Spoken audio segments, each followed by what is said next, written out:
Hi, and welcome to the Health Begins with Mom show. I am Dorit Palvanov, your host. On this podcast, I will share insights and interviews on health, parenting, and explore the question of what does it take to thrive as women, wives, and mothers. Now, let's get going with today's episode.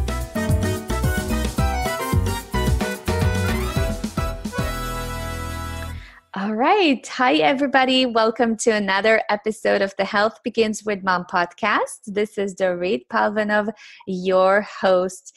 Today, I am so excited to introduce you to a new friend of mine. Today, I'm chatting with Sue Decaro, who is a heart-centered life and parent coach, an educator, motivational speaker, and writer working with individuals, corporations, and families around the globe to navigate life's daily challenges. While integrating education, consciousness, and coaching, Sue helps individuals to feel empowered, grow, and thrive.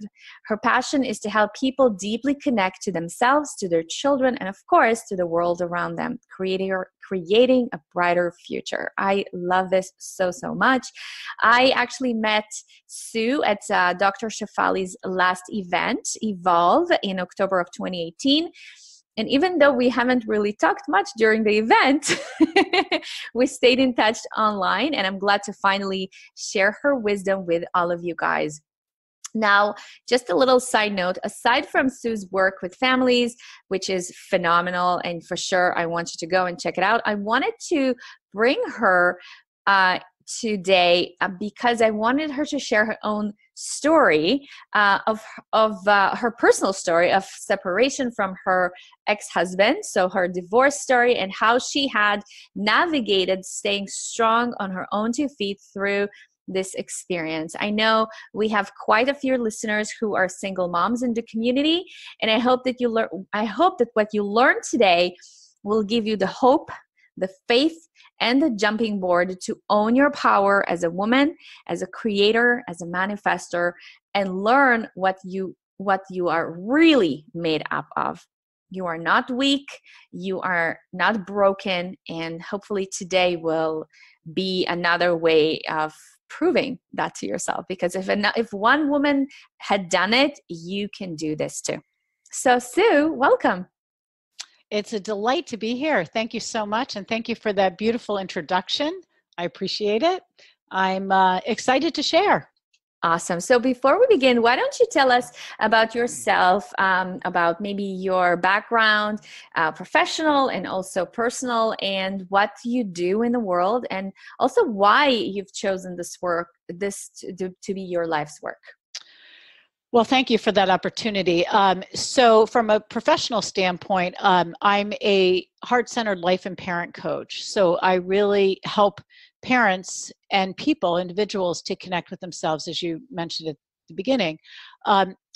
And I think it's one of the most important things, whether you're going through a separation, whether you're struggling raising children, whether you're just challenged in work, whatever it might be, it's so important for us to step back and really connect with our true self, our authentic self, in order to move forward. And I think, as we talk more about separation and divorce, I think that's even more important to look at who you are, because we are not the roles we play. It's, like being a doctor on TV, right? We always hear, I'm not really that role, or I just play that role on TV. Well, we play a lot of roles as women. We are moms, perhaps. We are wives, perhaps. We are, chauffeurs, et cetera, et cetera. I mean, I can name 1,000 things that we do, but that doesn't mean we are, right? We are not defined by that. So to make a long story short, in terms of professionalism, I really help people to redefine and look at themselves in a different way. I have grown into this field from my own pitfalls, from my own awakening, and through the divorce, through the raising of children, in really learning how important it is for us to be courageous, to step back, to live life in a fulfilled manner. And that doesn't mean, for me, living in a marriage that's not comfortable, that's not happy, that's not fulfilling me in any way, shape, or form. And, these are personal choices. We have to evaluate and look at these things before we move forward. And so I've also raised 2 children. I'm still raising them, even though they're 21 and 25. But that also was a real big awakener for me, because my oldest daughter was, back then we called her challenging. Today it would be spirited, and provided me with lots of opportunities to look deep, dig deep, and figure out what she was helping me to learn and grow in as I was trying to raise her in a different way, in a more conscious approach. So again, trying to make this long, sordid story shorter, I went back to school, have my master's level certification in coaching, and work worldwide to support people in so many different dynamics, in their marriages, in their relationships, in work situations, as well as in raising children. Yeah, I love that. But I'm just trying to see how am I going to tackle this topic that frankly, I have to admit, and to be super honest, I don't have experience with, with the topic that we're going to cover today. So hopefully I can do a good job, or a decent job, to lead this conversation. But please feel free to jump in and, illuminate maybe me and share with me the things that I'm not even aware of, that happen in this, I guess it's a very transformative, experience and opportunity for women. So why don't we begin with when it all started? Like, when did you know that it wasn't, how it wasn't the right relationship with you, how it felt, what were those clues, and why couldn't you ignore those clues at the time? That's a great question. And I don't think a relationship falls apart or shifts over time immediately, in one instance or in 1 year. I think it takes time for relationships to grow and develop. And it also takes time for relationships to fall apart, crumble, or go in different directions. And so mine definitely took time. I would say probably when my oldest was about 10 or 11, things had fallen apart. And the signs of that for me were not being able to discuss things related to children and move through them together in any way, shape, or form. Now, I don't believe that any 2 parents are on the same page, because we're coming from different conditioning and different social pressures and different perspectives. But to be able to hear one another and try to find a place of alignment in raising our children, I think is crucial. We had none of that. So, and my ex-husband is a very nice person. I have nothing against him now. We get along just fine for the sake of our children and moving forward, because you're always connected. If you have children, always connected in one way or another. But the parenting thing was a big struggle. We did not see this the same. So his way of parenting was either he was the children's best friend, or he was screaming his head off. And I was really trying to develop more conscious approaches and ways to move forward in a thoughtful manner with compassion, and not about screaming and yelling at my children, but really empowering them and working together to try to move forward in the best way possible. So we butt heads a lot. This was a big conflict. And because we were raising one of our children who was more spirited in nature, she brought out the struggles between us and helped us to see them. Yeah. Which is not the child's fault. So a child is not responsible for the adult's relationship in moving it forward or breaking it apart. Oh, I'm glad you said that. Thank you so much. It's so important. Even for me, I came from a family. My parents didn't get thankfully they're still married. But I remember many times when they had, fights or they had disagreements, the first thing as a child, I guess it's intuitive. Do you think there's oh, it's my fault, I need to do something to fix it? So how did you help your daughter to navigate through that and not to internalize it as something that she needs to heal between the 2 of you? It's taken years, and it was a process. To be perfectly frank, she does not have a good relationship with her dad still to this day, and she's 25. So that is not my responsibility. So when we split apart, she was 13, 12 or 13, and my youngest was 9 going on 10. And so just working with the children to constantly reiterate that marriage is about two adults. It's not about the children. It's about two adults coming together in love and harmony and, working together in the relationship to move forward. And I just was very frank that this relationship was not meant to be. It had served its season, because I believe everything is here for a season. Season maybe 10, 15 years, and then maybe it doesn't serve us anymore. And so letting go is a process that is part of that. So I really think that has helped through the years to support both of my girls in understanding that this is not about them. It wasn't without challenges. I mean, this is not an easy road. Parenting in any way is not an easy road. Right. So even if you're divorce, married. right. Even if you're still married, living in the same house. So there is no easy road.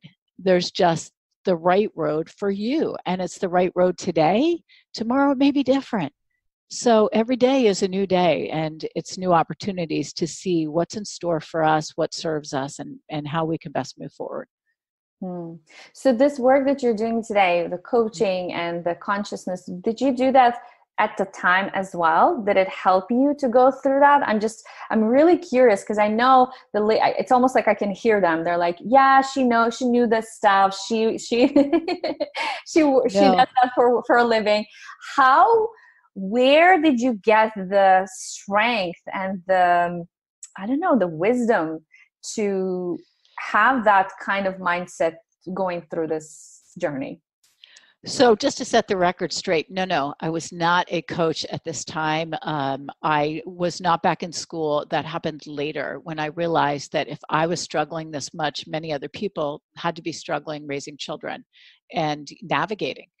But I didn't always believe in myself, and I didn't always believe that I had the courage or strength within to be able to navigate, the journey of separation, divorce, and raising my children, in a home by myself necessarily.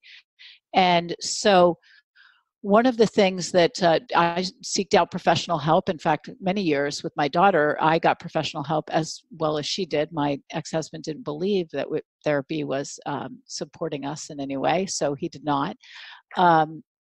But I believe we can always learn. And what I learned about myself was a question that I'll never forget. One of the therapists that I saw, I think this was right before the divorce, said to me, Sue, when I said I'm scared, as many of you women probably listening to this can relate to, it's scary because your whole life is shifting or changing, and suddenly you're going to be alone. And she said to me a question that just has always stuck with me. What is it that you're losing in this relationship?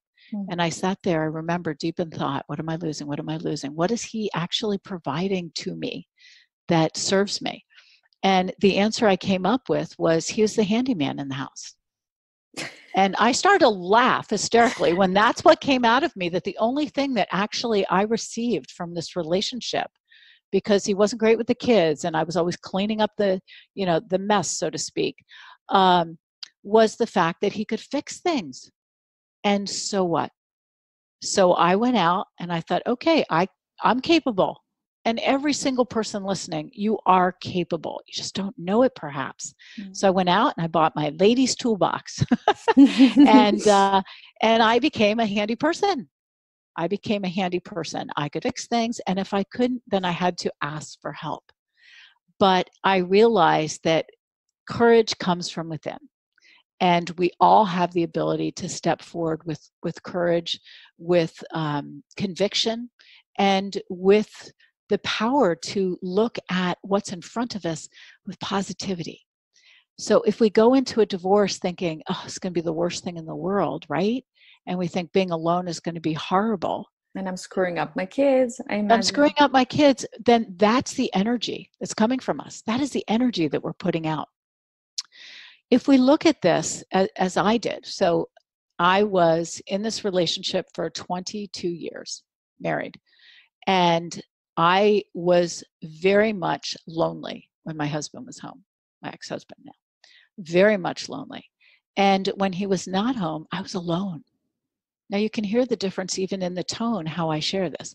Lonely when someone else is present is a horrible way to feel, right? When someone's not present and we are by ourselves, we're alone. And this is where, ladies, the growth occurs, because there's nothing better than getting to know your true self, your authentic persona. Who are you? What are you made of? And we're all made of a lot more than we think we are. I mean, I spent days crying before this all took place, thinking, how am I going to navigate? How am I going to navigate? Until I realized all I needed was a tool belt or toolbox, you know?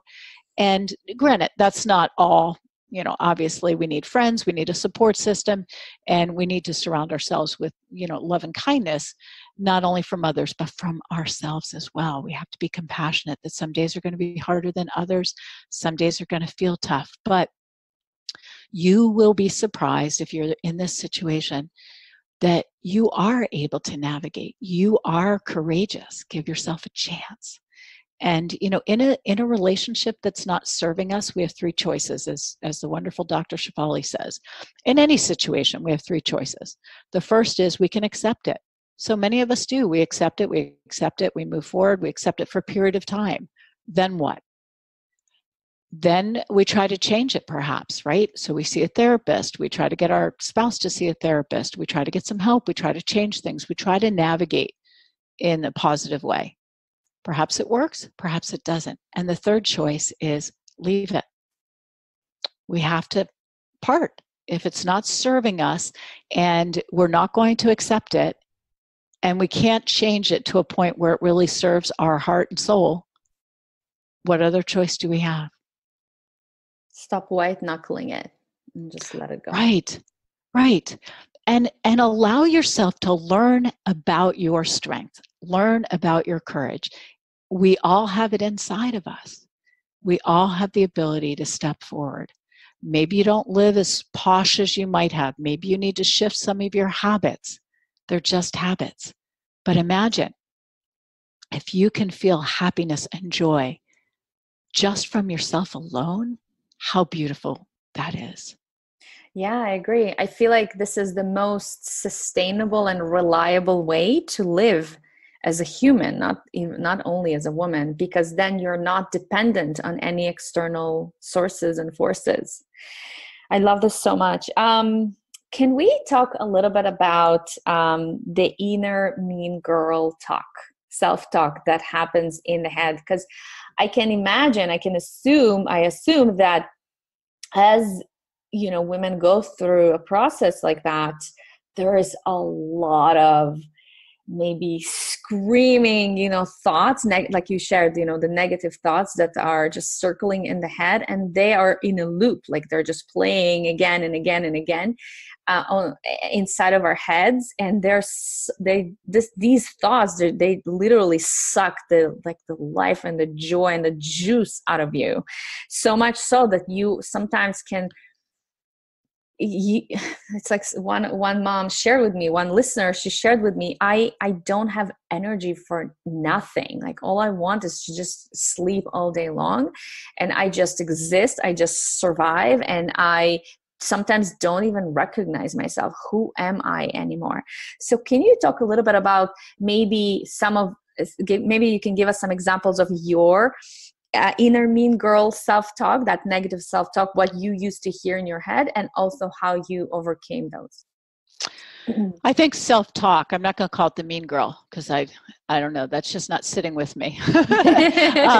But self-talk is something that every human being goes through, because it's just the nature of our brains and the nature of our being. And self-talk is something that we have to, in my opinion, address.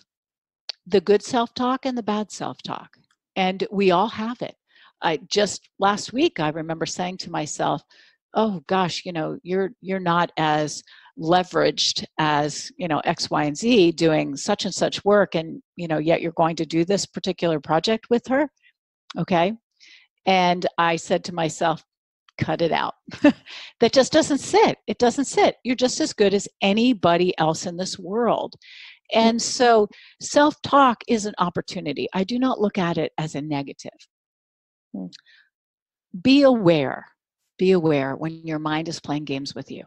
Be aware when you are on a spiral and you're saying to yourself, I can't do this. I don't have the strength. I can't get out of bed. I don't know who I am. And take a baby step.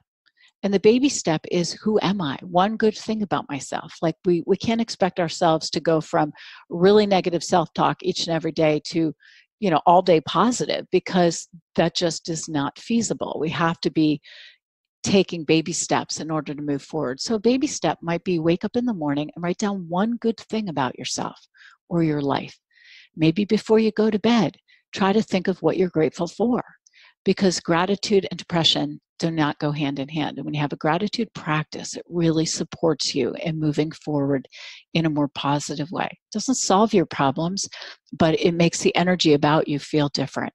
And I think self-talk is really about the energy that we want to create. You may have been in a bad situation. Maybe it was horrible. But if you're leaving it or making the changes in it, how can you support yourself in a positive way too? And so sometimes I have to share with people that I think they might need to go, talk to someone professional. I work with people worldwide, that not from a psychological standpoint, but from a coaching standpoint, to take self-talk and heal it and flip the switch, because sometimes it is about healing. It may be patterns from our childhood. You're not good enough. You're not good enough. That's why he left you, or that's why your marriage didn't work out, because you're not good enough. And so the self-talk comes from somewhere. And, it also comes from the monkey mind working itself over on overtime. But determining where these thoughts come from can help us also to make that shift. Are they from our conditioning? Are they from societal pressure? Are they from, the ex-spouse that may have had a lot of negative energy? And so really bringing attention to why we're in that spiral can help us to also bring a change to that spiral. Don't beat yourself up, please. Do not beat yourself up. When you're in these spirals, we need to love ourselves even more, because compassion is something that we all need to support ourselves in moving forward, self-compassion. So look at yourself and think about your best girlfriend and how you might support that person from a compassionate place, and offer yourself the same compassion, the exact same compassion. It reminds me, I always talk about this, and you guys have heard me many times share this before, that how interesting it is that when we raise children and when we care for them, it is so intuitive for us that when we hear them in despair and pain and going through, a difficult time, the first thing we do is we caress them, and we kind of like, the energy becomes much more softer and more just loving, right? And more compassionate, like you said. So why is it that we are not conditioned to give that same thing to ourselves, right? It's $1 million question. Which is, actually for me, when I think about it, for me, the answer is the answer is because we are wired we need each other. We are wired to live. We are social creatures. And the reason that it's so hard to do it on your own is because you really need the village around you. You need this support system. It's so helpful, which is why I believe, and I assume you have had to reach out for, therapy, or maybe somebody to support you through that process. Because it's really, I think even it's impossible to do on your own, and really, move into to get out of this struggle on the other side, feeling empowered, as opposed to feeling completely broken and shattered. I'm just thinking about people who I know who went through this similar experience, and they have a huge rupture, in their soul, and such a bad taste for marriage, even because we didn't share it, but you did end up meeting another person and Yes. you remarried, so you have a good ending in this situation. But I assume that if you don't have that kind of compassion for yourself through this process, it's really difficult to even go and later trust people, right? I think so. But I think the bottom line is you have to love yourself first. Mm-hmm. And, many of us have, including myself, way back, my younger self, because I'm still young, have been in relationships where, maybe we get lost in the relationship and we're defined by the relationship, and that self-love piece is not there. And when our relationships end, die, shift, change, whatever, it's really an opportunity to look more closely at ourselves and see what we do want to move forward with. So yes, you're right. I'm in another loving relationship, but to get there was a process, and I wasn't looking for it. And believe me, I had no interest in getting married again. But when I said to my now husband, when we were dating, I said, I think it was at the beginning, I said, he was talking about marriage as the ultimate commitment. And I said, why would you ever want to get married again? Because he had been divorced too. And he said, again, it's the ultimate commitment. And I thought, okay, I can look at that from afar, but I had no interest in getting married again. But I think when you learn more about yourself, you give yourself the opportunity to transform, to tap into your true, authentic persona, what you want to show up in the world with as an individual, not as a couple. And then when you're looking for, a relationship, for somebody to hang out with, to date, whatever the case may be, the energy that you're putting out is positive vibrations, self-love.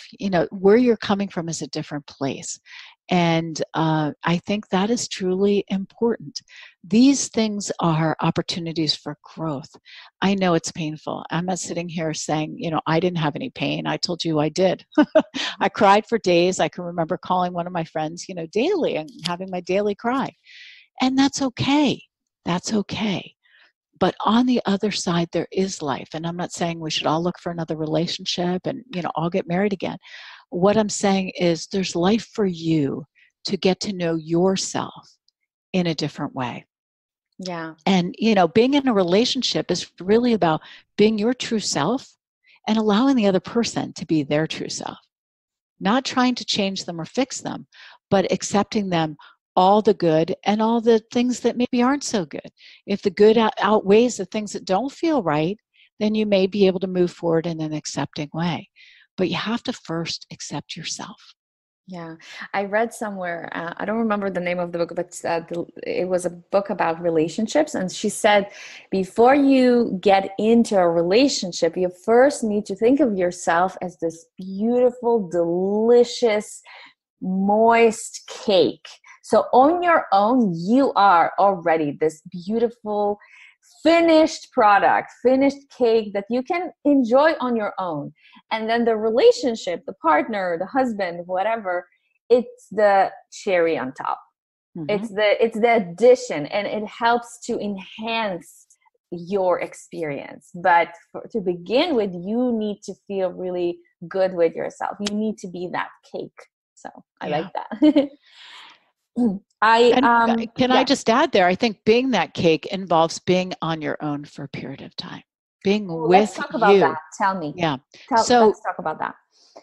Many people are afraid of being alone. And I can remember distinctly the first time my kids walked out of the house to go be with their dad and I didn't have my children.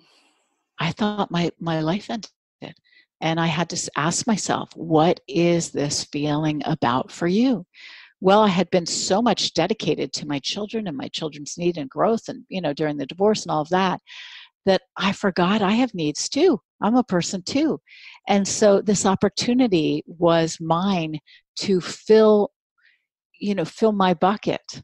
And what I mean by that is fill my bucket of love by myself, to enjoy my time with myself, reading, maybe, maybe getting together with friends, but not stuffing so much in that you didn't have free time to think about the joys of life, what life brings to you, not all the negative things, but to really be able to journal and process life as it was, or as it is for you at that time. And that's where a deep connection comes. Because when you don't spend time alone, and I did not, I went from my parents' home to an apartment at college with a roommate. And then I got married. So I graduated college, moved home, and got married. And so I was pretty young. And then I had children. So I had never had a period of time where I was alone. And this is where true growth can occur if you allow it, if you step into it. If we look at alone as like the worst place in the world, and we start filling our time with stuff to do and people to go see and things and eating and shopping and all those things we might find an addiction for because they fill a void. The void is about you getting to know your inner self. And a lot of people I work with, I share with them, put your hand on your heart, feel your own heartbeat. Just feel your own heartbeat. That's you alive in this world, living and breathing. And when we connect with ourselves, the heartbeat is usually a good place to start. And then the breath. We can begin meditating, from that place. But even if you're not a meditator, to simply put your hand on your heart and just feel it is a huge eye-opener. You're alive. You're living. Yeah, you're having a human experience of pain and grief, but you are still very much alive through this. Mm-hmm. I love it so much. So, it ties beautifully with my next question, which was about self-care as a single mom, and also your relationship with your body. Because I can also only assume that through this pain, through this rupture, the last thing you want to do, and you spoke about this a little bit earlier, is taking care of yourself. For example, things like eating right and making sure you're eating at the right time, just making sure that you put yourself on your list of priorities. And so I'm curious to know how it was for you. How did self-care fit in with your experience, and what are some examples of things that you have done for yourself? That's a great question. And I was not the best before I got divorced, but I learned how important it was to not only have a self-care practice, but make it a priority. And so you preach worldwide how self-care is essential. It's essential to be at the top of the list, because we can't take care of anybody else if we don't first take care of ourselves. So here's self-love and here's self-care. And they go hand in hand as, two important features and factors that we need in the human experience as you define it. So for me, I learned how to meditate. This is where the hand on the heart, grew from, because it was important for me to feel my own heartbeat, to remember that I was alive and kicking and, a human being with a spirit to allow to thrive. I also became an avid tennis player, which now I'm a competitive tennis player. So you pick a sport maybe that serves you, that feels right for you, that can be social and also can be body movement. So I think that one of the things, as you mentioned, is the person who can't get out of bed. I would highly recommend picking one thing a day that you can do that moves your body, because we cannot feel good about ourselves if we don't get some movement. And it even could just be movement around the house. You can go up and down the stairs a few times, and that can feel good enough. Baby steps are important too here. And yet, as we take these baby steps, we want to look at how they're serving us. So if you go up and down the stairs 4 and 5 times a day, look at that. How is that giving you energy? How is that supporting you? Because this is where adrenaline comes in, and this is where endorphins kick in. If we stay in bed all day, those endorphins are not going to kick in. It's not a great place to have standard meals or healthy, nutritious meals either, because how are we going to get them into our bed? We have to go to the kitchen. We have to cook them. So I'm a big believer in healthy eating and healthy lifestyles as well. Wasn't always like that because my ex was not about that. He was about junk food and French fries and all of that stuff. And so this was another opportunity for me to tap into who am I and what does that look like in the kitchen? And what does that look like for self-care? And what does that look like to step out in the world in the social scenes? So it's again, what serves you. Try a few things that might feel good. Go to a gym, go to yoga, meditate, take a walk, go out in nature, go for a hike, play tennis, play a competitive sport. See what feels right for you, because my self-care practices are not, your self-care practices, right? I mean, we all have different practices that work best for us. And so I highly recommend looking at what fuels you, what feels right for you, and you'll know because you'll feel it in your body. Yeah. Oh, I love this so much. Is there anything we didn't cover? Because I want to move on to like the second part of this story, which is, on the other side, the happy side, the healing side. Is there anything that we didn't share? I think in the cocooning process. Yeah, I think in the cocooning process is give yourself permission to just be, to be true to yourself, to be compassionate with yourself, to be full of self-care and self-honor and selfishness. And I don't mean that in a negative way. I mean that because you need it. You need the time to regenerate and reestablish who you are for you and only for you. Yeah, love it. Thank you so much. Absolutely. I feel like being selfish isn't even for myself. I have 3 little girls. And I see them wanting to be good. And in part, I think it's because we expect them to be good. But, anything that is self-giving and for the sake of their own good, it triggers. And I can understand how, going through a process like this can really feel selfish, choosing yourself first or giving yourself permission. And so mamas and ladies, for those of you who are hearing this, please, and Sue said this as well, you are not selfish in giving to yourself, in choosing yourself first in this process, because everything, the common denominator between all the things that you're going to touch in your life is you. And so you need to take care of you, of your body, mind, soul. All those things are important for you to really thrive and to live up to your highest potential as a woman and wife, as a mother, as a leader, and all those things. All right, so I want to progress to the other part, and that is, what happened after your healing. I don't know, maybe you call it different, but for me, it's the other side. It's the place where you've been alone with yourself, and it didn't feel lonely anymore. And how did you meet your husband? How was it? How did it feel? How did you learn to trust yourself and him? How did this happen? Well, here's the sordid story. So once I was able to feel good about myself, to really create some love and compassion within and feel like I had time alone, I can remember doing social activities with girlfriends. And I had one friend who had been divorced, and she gave me some amazing advice, which was, as I was getting divorced, she said, remember, it's all about the kids now.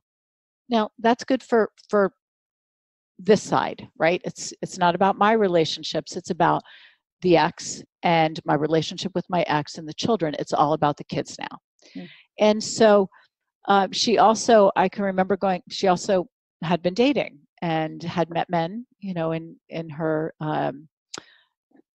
post-divorce. So I went out with she and another girlfriend of mine who was also single, and they gave me glass of wine, couple glasses of wine, and we went home, and they were like, "Oh, put yourself on Match.com." And so I did, and I was scared, but I could remember being on that, like looking around till 1 o'clock in the morning, and I was just so preoccupied with emailing and talking to people. Yet once my kids went to bed, I did not do this, around my children, nor did I discuss it with them. And I went on some dates when my kids were with their dad. The dates I went on were very structured. So I would always go somewhere where, I knew there was people. I always told someone where I was. I was smart that way. And ladies, that is where I met my husband, and that I'm married to now. And we met and we communicated through email for a week, and we talked on the phone.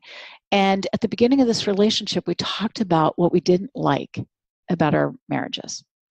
And not from a complaining standpoint, but what didn't work. And he had been married for 20 years. I had been married for 22. So we talked about what we were looking for that was different from what we had before.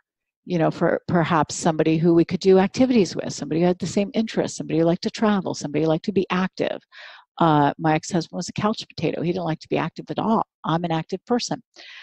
So these were all the things that we looked at and we talked about. I had no interest in getting married. I just wanted to enjoy myself and see if dating was something that fit for me.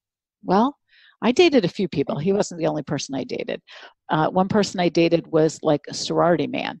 And at first I thought, oh yeah, the party scene, that's really cool. And that quickly subsided. I'm like, no, I am too old for that. This guy is like still in a fraternity and I am not there. I'm in my 40s. Like, that's not me.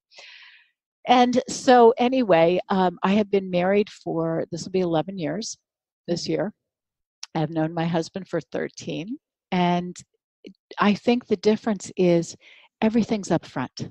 We talk about everything. We agree to disagree. But that's okay. We honor each other. My husband is big into yoga. He goes to yoga 3 times a week, sometimes 4.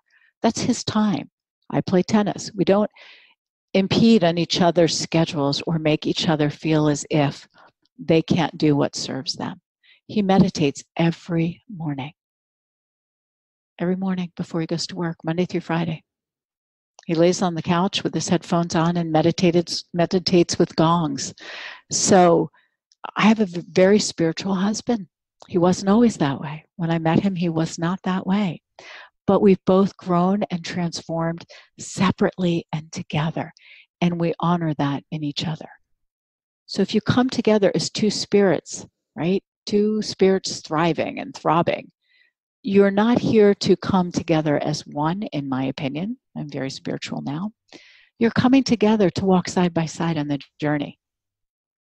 It's a complementary relationship. Complementary relationship. You honor each other's approach, being, persona, level of consciousness. We're not all going to be on the same, level of consciousness. When I first met him, he used to yell at it. He and his daughter used to have screaming matches on the phone. And she was, in her 20s. So she's now like late 30s. They used to have screaming matches. And I'd be like, oh my gosh. Here we go again. Well, and I just said, is there another way that you could do this? I need to get out of the car, And he would read and he would be thoughtful and we'd talk about it and he'd listen. I'd share some ideas, but, it wasn't my child. I had to figure it out. I just didn't want to be part of that. She wasn't living with us, so I didn't have to deal with it on a daily basis. But I allowed him to work through his process.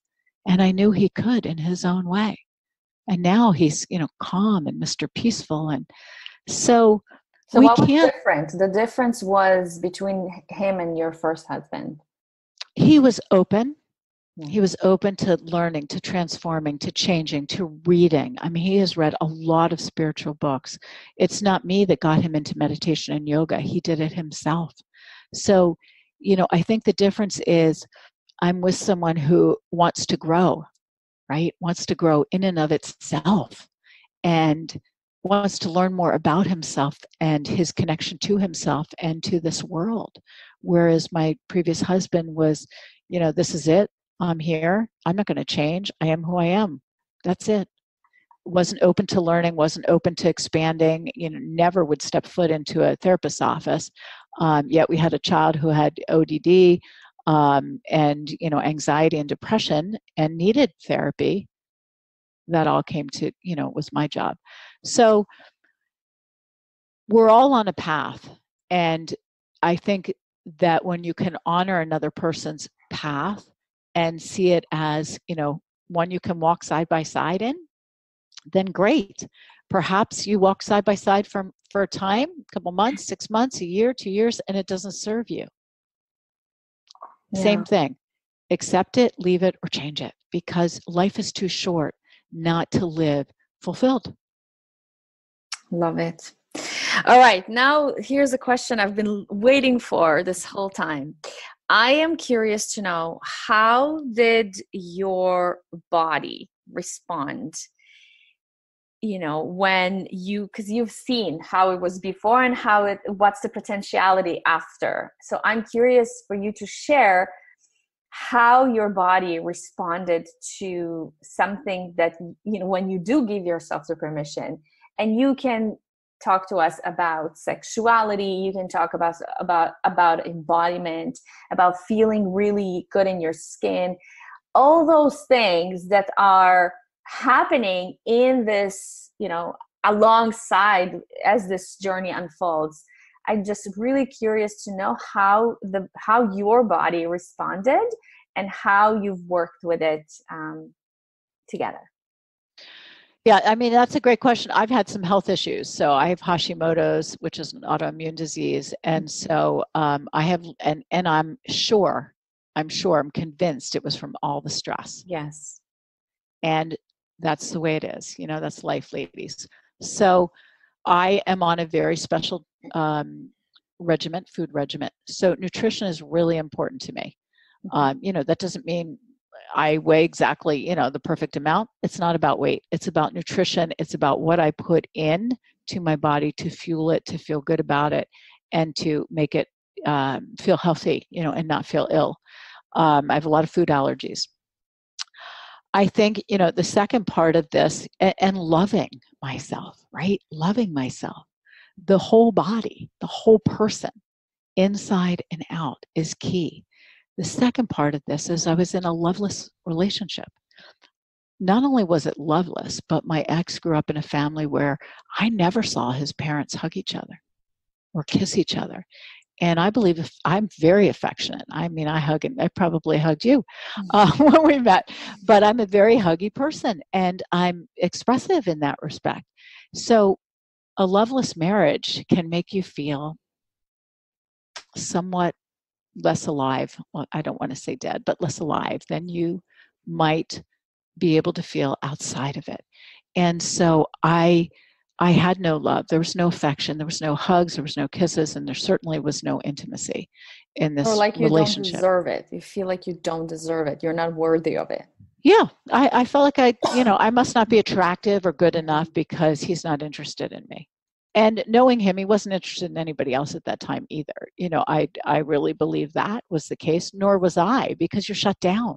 You just shut down and your sexuality almost is completely turned off because there's nothing there, not even a stroke on the head or the back or, so it's just completely loveless.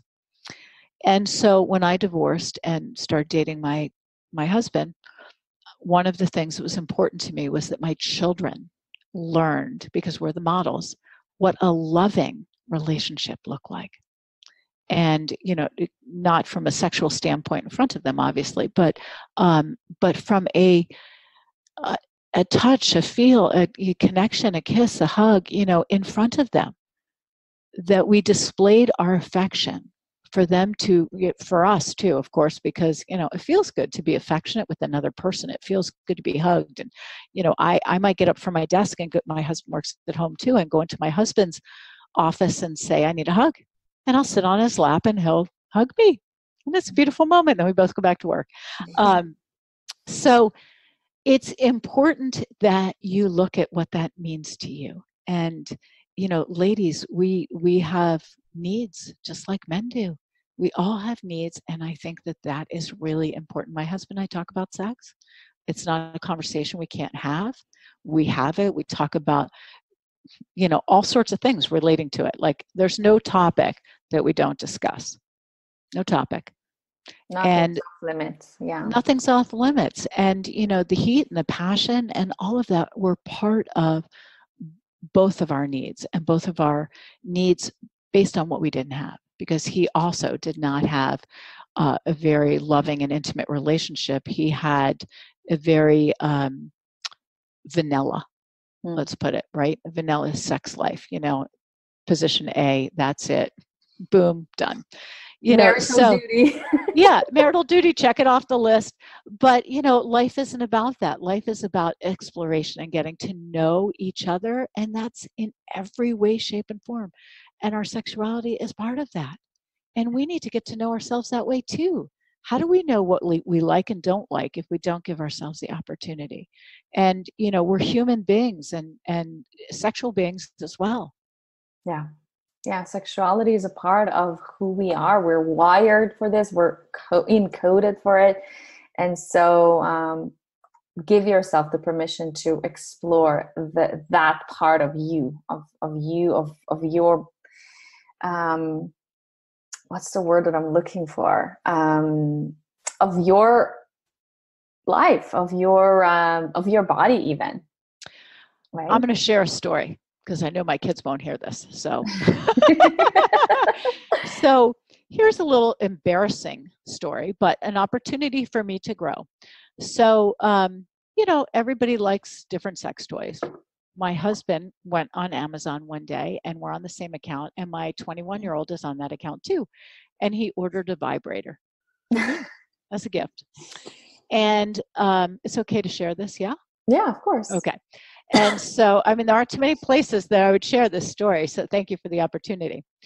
And so, it came, etc. My daughter came home from college, and she had seen this order on the Amazon account. And she came up to me and she said, "Oh my God, Mom, if you're going to order stuff like that, can you order it somewhere else? So I don't have to see that. That's awful." And I said to her, "It's awful?" And she said, "Yeah, I can't believe you're ordering a vibrator.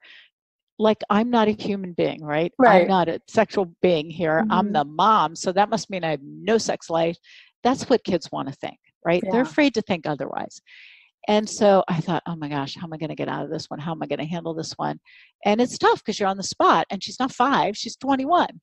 And I said, well, first of all, Michael ordered it. So that's her stepdad.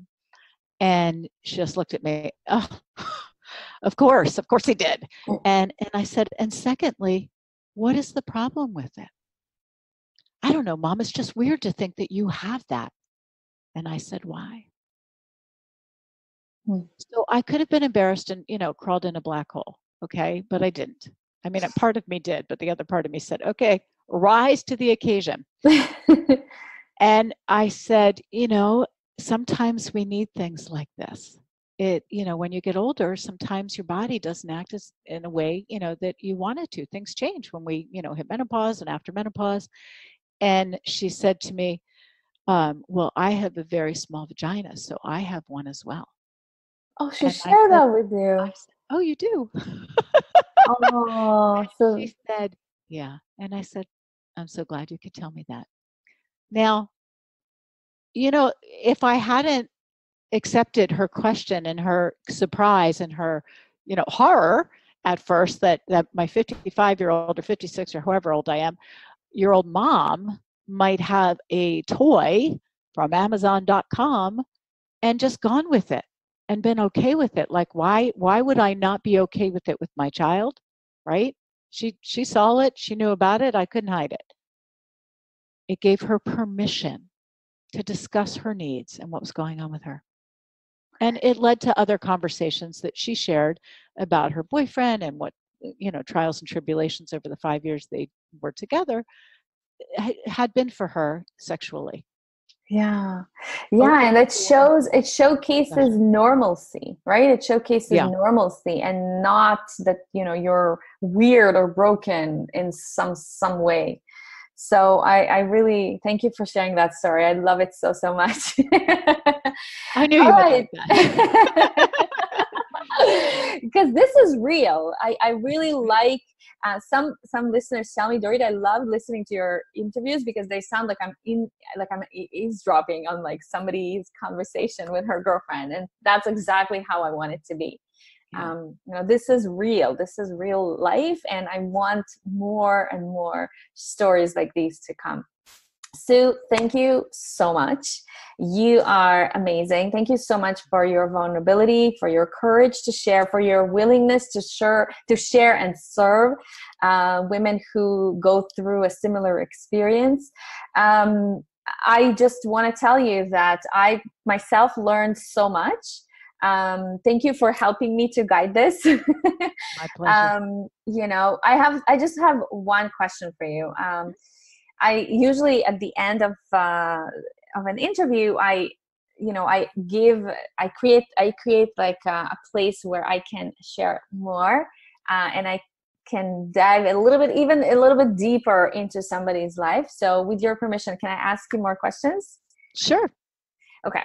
So this show is all about inspiring mothers to thrive as women, wives, and mothers. And I like calling it showing up to your life like a goddess. So I'm curious to know, how are you being a goddess in your own life? How do you take care of yourself, your soul, your body? What are some of your non-negotiables? That's a great question. And, with my health issues that I have, health and wellness are super important. So I'm very mindful. I teach mindfulness, and I also practice mindfulness, which is being in this moment. In case some of you aren't familiar with mindfulness, is paying attention to the moment we're in, the present moment. This is the only moment I have, is this one with you right now. So I take mindful showers. I exercise regularly. I'm a competitive tennis player, and that is for me soul soothing in every way, shape, and form. And so I show up as a goddess by giving myself permission to do these things that I need in my life. I need to feel like I'm a human being that needs to move the body, needs to be mindful, needs to nurture with, proper food and social. So I kind of check off every box without checking off the box. The social, the emotional, connections, because as you said, we're wired for these things. We're wired for connection. And we're wired for self-care too, and self-love. So, there are days that are not as great as others. There are days where my goddess is not in full swing, let's call it. And those are days where maybe my self-talk is, getting the best of me. I have to reprogram myself. So it's not always easy. This is a journey, right? Every day is a new day. So if you're having a bad moment, what can you do to change it? And that's what I ask myself often, is how can I shift this energy? My energy is important because it's not only internal, it's external as well. People can feel it. I love it so much. Second question, in one sentence, what is your vision for your life? What are you creating? Well, I'm creating lots and lots of Lots of things. things. So, what is your life's purpose? If you can say it. My life's purpose is to leave this world a better world than when I showed up. If I had to just give one sentence. Yeah. Simple. In every way. Make a difference. I love it. What advice does your now mom self would have given to your pre-mom self? Control is just an illusion. Very simple. We think we have control. We cannot control another human being. So letting go has been a huge lesson. Yeah, it's so true. My last question for you, Sue, is not every woman is a mother, but every woman is a daughter. So how do you think that your relationship with your mom helped to shape who you are today? How much time do you have?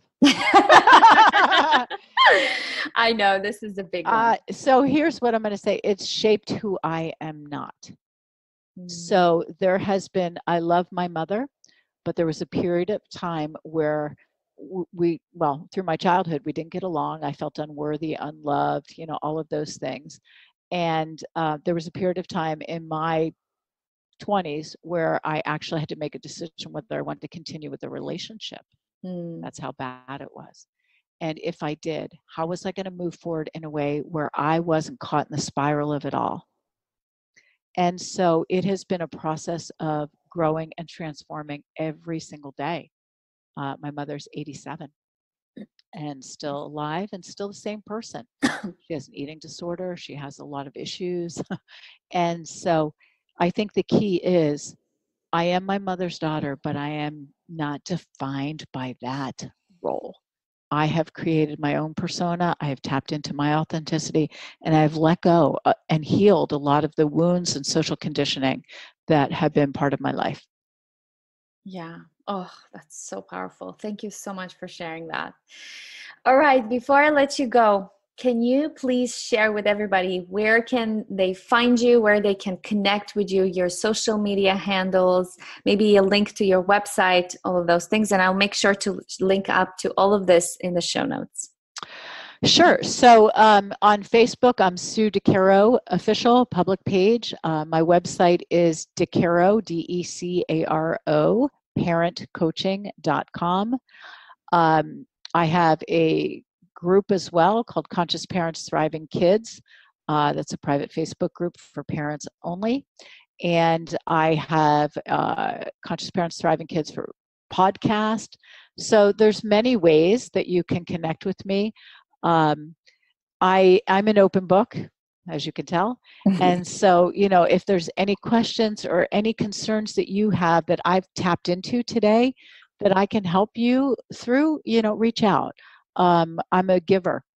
I am a giver. And again, if I can make a difference for you, I'm happy to help or share in whatever way that serves you. So.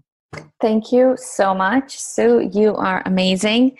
Thank you so much for connecting with me. I loved every minute of our conversation today.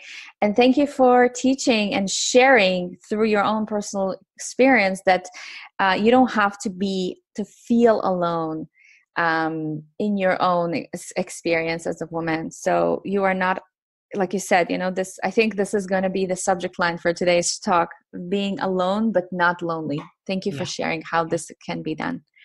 Thank you. Thanks for having me. It's been an honor. Thank you for listening to the Health Begins with Mom show. I love hearing from you, so please post your comments and questions over at healthbeginswithmom.com/podcast. If you love the show, please share it on social media and in your real life with other moms who might enjoy this content. And if you have a burning question or topic you'd like me to hit on the show, just drop me a line at dorit@healthbeginswithmom.com. And if you love this show and really want to support it, please go to iTunes, write a review, and subscribe. Thank you so much for listening, and I'll catch you next time. Much love and many blessings.